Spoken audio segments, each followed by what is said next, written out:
मला कमेंट करून सांगा. आपण आज हिरवी मिरची टाकून मस्त गवारची भाजी, ग्रेव्हीची भाजी बनवून घेऊ आपण. त्यासाठी आपण गवार धुवून घेतलेले त्याला बारीक बारीक कट करून घेऊ.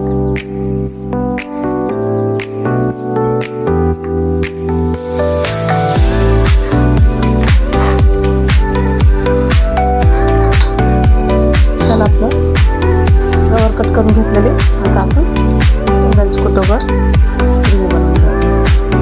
चला आपण हिरवी मिरची टाकून घेऊ. मिक्सरमधून काढायचं आपल्याला आणि धुवून घेतलेलं कोथिंबीर घेऊ. लसूण टाकू आपण 5-7 पाकळ्या लसूण टाकून मिक्सरमधून काढून घेऊया. चला आपण कढईवर आपण त्याला फोडणीसाठी तेल टाकू आपण कढईमध्ये. 1 चमच जिरं टाकून घेऊ.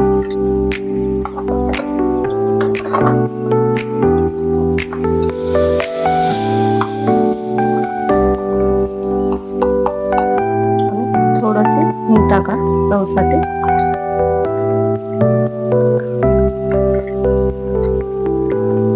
छोटासा 1 चमच हळद टाकून घेऊ.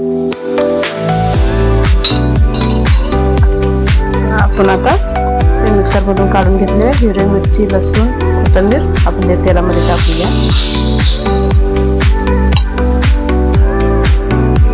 ते मिरची फ्राय करून घेतलेले थोडं तेलामध्ये. आता हे गवार टाकून घ्या आपण.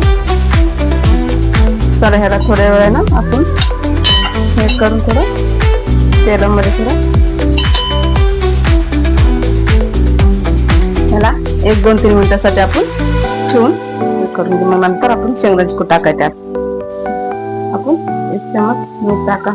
तुम्ही चवीनुसार टाका, जास्त कमी मला पाहिजे म्हणून मी तेवढं टाकले. नाहीतर मी 1 चमच टाकलं म्हणून कडा बनवा तुम्ही कढाई भरून आणि टाका 1 चमच पुरे बोंबलत.